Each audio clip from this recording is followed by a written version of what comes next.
The saying I think I have heard most in my life is, you're never given more than you can handle. Well, 2 FA diagnoses, 2 bone marrow transplants, hearing impaired kids, husband job loss, insurance nightmares, puberty, and now menopause. How am I doing? At least you are never given more than you can handle alone. We started a very difficult journey 19 years ago. Alexandra was born blue, 4 weeks premature, and I flatlined. They lost us both. She was very critical, needing immediate surgery in the NICU, misdiagnosed with Vater syndrome, and we were told she may never walk, talk, or eat. Then came Matt 21 months later, suspicious problems as well. I knew in my gut, mother's intuition was just nagging me that something else was wrong. But many more surgeries and even genetic counseling at a major hospital in St. Louis. No correct diagnosis for FA. At age 5, Alex was in ICU again, almost in heart failure. The doctor said it could be leukemia, aplastic anemia, or this really rare disease called Fanconi anemia. No, that's so rare, it's probably not that. Then he pointed at Matt, who was swinging off Alex's IV pole, and he goes, well, if she has it, he probably does too. I was alone when I first heard those words. And he was the first doctor I really wanted to kill. Alex was finally diagnosed with FA Christmas of 2000, Matt January on his birthday, 4 years old. I started reading the FA handbook voraciously, and I was furious that this was missed for so long by so many professionals. Alex could have died. Our only hope were bone marrow transplants, and the survival rate was 17%. Now we had to focus and find not 1, but 2 unrelated donor matches, and fast. We did hundreds of bone marrow drives all over the world and added 100,000 people to the NMDP. Sitting down at the hospital, I'll never forget when they came to us and they said, well, you want the good news or the bad news first? Which with 2 FA kids, that was pretty typical. We played that game a lot, as well as rock, paper, scissors for who got the first blood draw. Good news, there were several perfect matches for Alexandra. Bad news, only 1 not so good match for Matt. Again, I just wanted to die.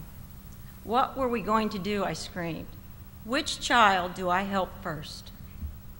I was frozen and helpless, not understanding this new foreign medical world.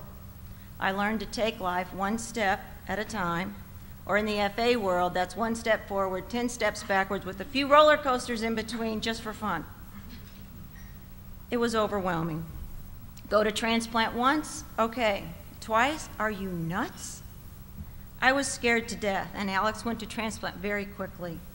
She had a very rough time having a stroke and going temporarily blind. Priceless praises that she is here with us tonight. She was the second FA patient to try fludarabine with a non-related donor and peripheral stem cells.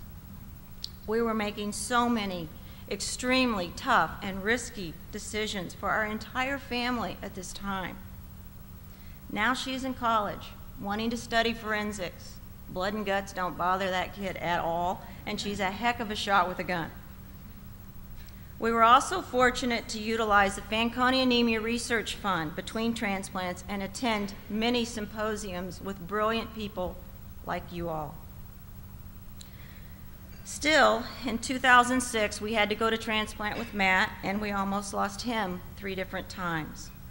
This was probably the toughest year for us yet. They say the divorce rate with medical issues is 90%. Thank God my husband's a saint, because I'm not.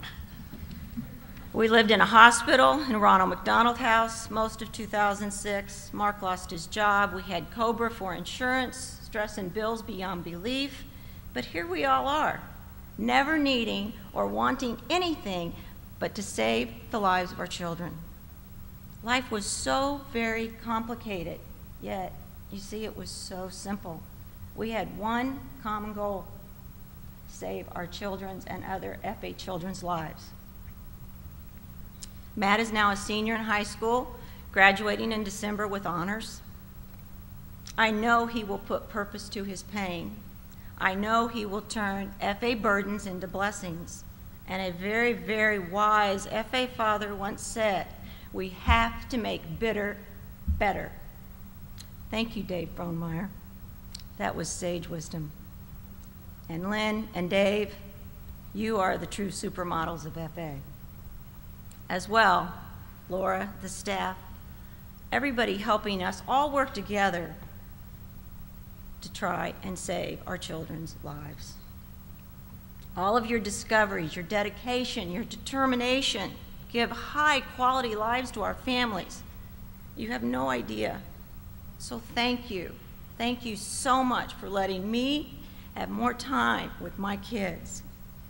I really don't care if they argue. I am grateful for any problem they have. And I store every single I love you in my heart for those tough times that I know are still coming. And I guess I will try just take being a super FA mom.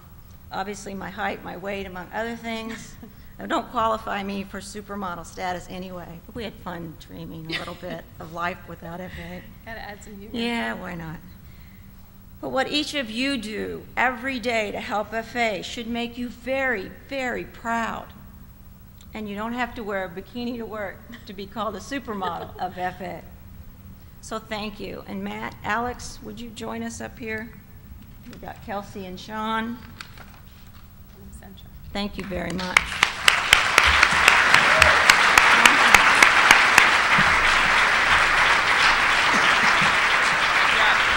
Oh wait, we lost Kelsey. We lost Kelsey and Sean.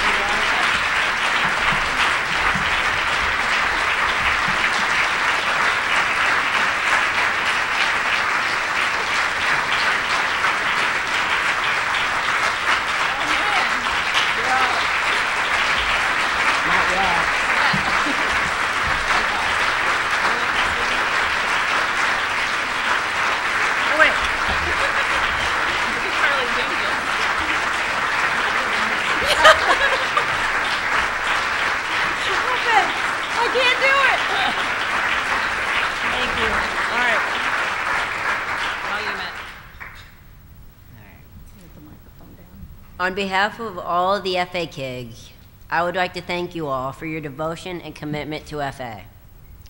I am able to stand here in front of you today because of many of you.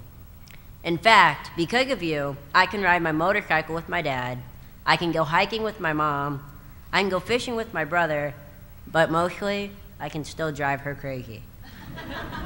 Seriously though, like all of you, I just want to make a big difference for FA and cancer research.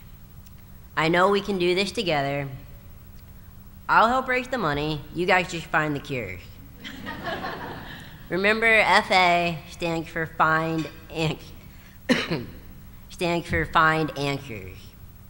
I can't do my part if you don't do yours.